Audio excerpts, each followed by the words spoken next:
আজ ভাত, লা মাছের ঝাল, সরষে ইলিশ আর মাছের তেল, মাছ ভাজা, ইলিশ মাছ আর আমড়ার চাটনি। আমার বোন বসে বসে আমার ভিডিও দেখছে, কমেন্ট করছে, আর এখানে নারকেল ভাজা হচ্ছে। মা তো নারকেল কাটতে কাটতে খেয়েই নিল। তো হ্যালো এভরিওয়ান, সবাই কেমন আছো? আমি তো খুব ভালো আছি।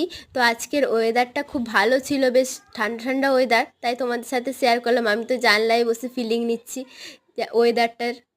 তারপর আমি ঠাকুরের কাছে এলাম, এসে আমাদের গোপুসোনাকে দেখালাম, 3টে ছোট ছোট গোপাল, একটা বড়, একটা মেজ, একটা ছোট।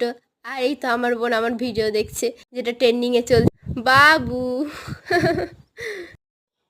দেখো না, মুখটা দেখো একবার। তো এই খেলাটা অবশ্যই তোমরা জানো সবাই, প্রায় ছেলেরা বেশি জানে। এটা স্পিনার। আমাদের কাছে 3টে আছে। তো আজকে দুপুরের ভিডিওটা ছোট করে শেয়ার করলাম। তো কেমন লাগলো সবাই বলো। Tata, bye bye.